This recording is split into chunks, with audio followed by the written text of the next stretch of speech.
Hey there, YouTube Producer Because in 1996 here, and today we have a pretty cool video for you. This is how to field strip a Luger. I went shooting the other day, so I got to clean this thing. So we'll skip all the chit chat and go right to it. So this is a 1936 S42 Luger, obviously made in 1936. S42 is the German war markings for Mauser production, so that, you know, they're not bombing specific factories. They don't know where it came from. So to field strip a Luger, obviously, magazine out, that's easy. This button right here. It's got to be fired, so pull your trigger, drop your striker. Then it's easier to do on a table. You would push down like that, but for the sake of the video, I will push this. Let's see if this will work. You want the slide to come back, and then you'll push this down. So down towards the ground, towards the grip, facing the same way. This side plate will lift off and out, and this is a transfer bar from your trigger to your sear. It's very simple design, but amazing how they did it, especially in 1908. Then you're going to take your slide it forward, and that is how you take the slide off of one. But you're still not done yet. You got to take this toggle out. Next, you take this rear pin here. It only comes out one way, so you can't push it this way. You can either flip your gun over, and most of the time it just slides right out. It's very nicely machined and made. Then you just grab this and slide it straight out, and that's basically how you can see all the brass from me shooting it yesterday, and it's a little dirty. So now you got your frame, your toggle, and your slide or tuning fork, whatever you want to call it. You got your rear pin, you've got your side plate. If you want to take the striker out, which you can, it's real simple. You see this little screw here. You should use the tool, but I don't live by the rules. So you just push down and rotate counterclockwise. This will come out. That is your striker / firing pin with the spring and the captivating bolt, I guess you could call it. Screw, not even a screw, it's just a quarter turn like fastener thing. But that is a very dirty firing pin. So that's how you disassemble one. And let's put it back together. So now your toggle is completely toggly because there's no springs or anything in it. So you want to line this square up with that hole, because that is what gives this toggle spring pressure by pressing on that, and that's actually what the sear catches on and releases via this spring clip sear thing. Next, you just push this in. You want to make sure that this is lined up also. There's a knob on the end of this screw. You want to make sure it's lined up with that, because it'll go in there.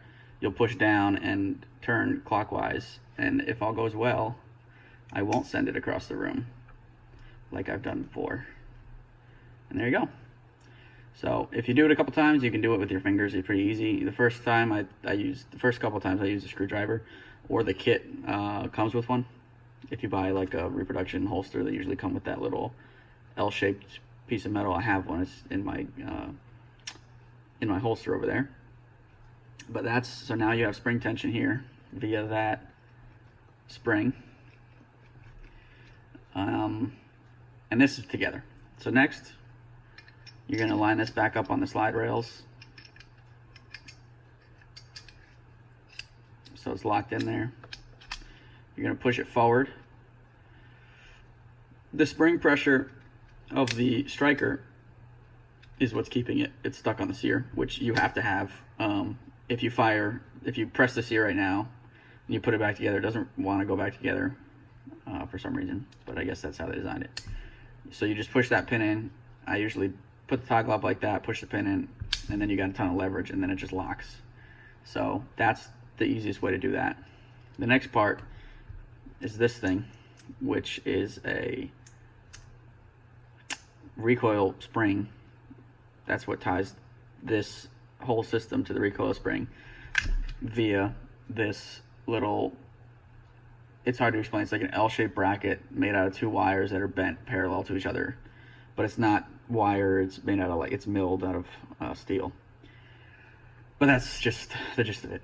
And you can see how dirty this is. I'm gonna have to clean this. I'm gonna take it apart again and clean it, either in a separate video or just by my own.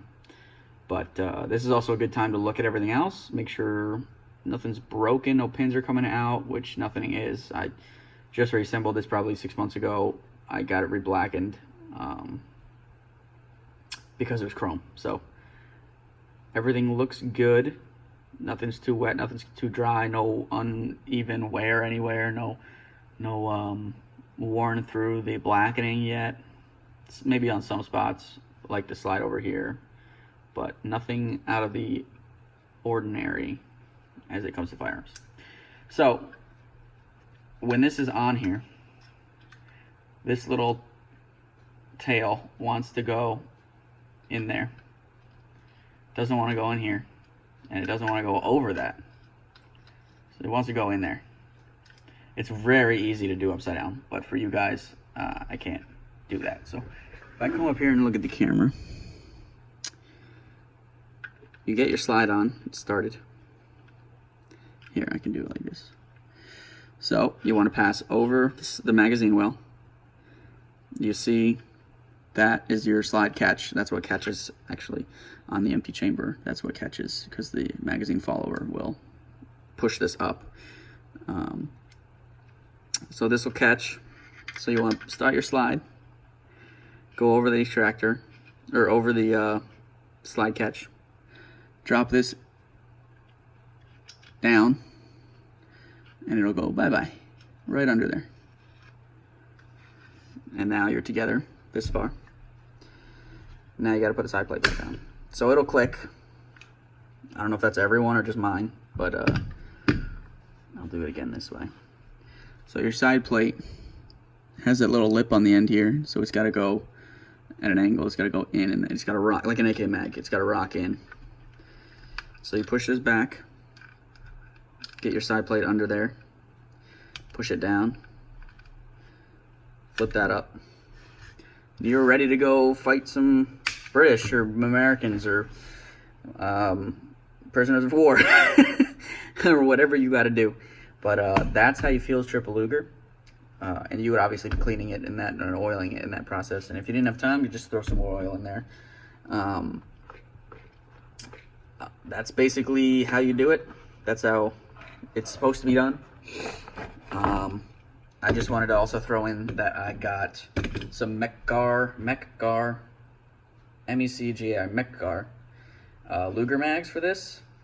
I got one of them just because it fits in my holster, and they are amazing. They cycle flawlessly. I've put like 200, 300 rounds through it, and I've had no malfunctions.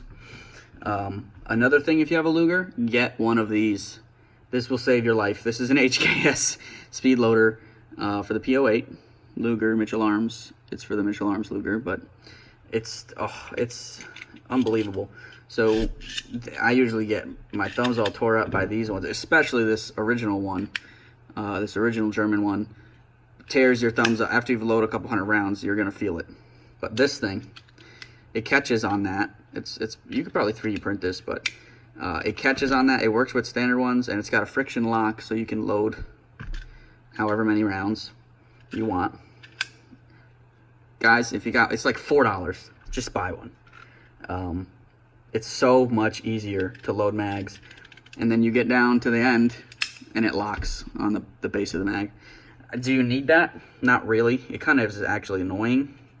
I was thinking about trimming it off, but then I wouldn't have a friction lock. But it works on these Luger mags too. It works awesome. It locks on the bottom. You can't really just lock it on an empty mag and drop all the bullets in, because they'll flip.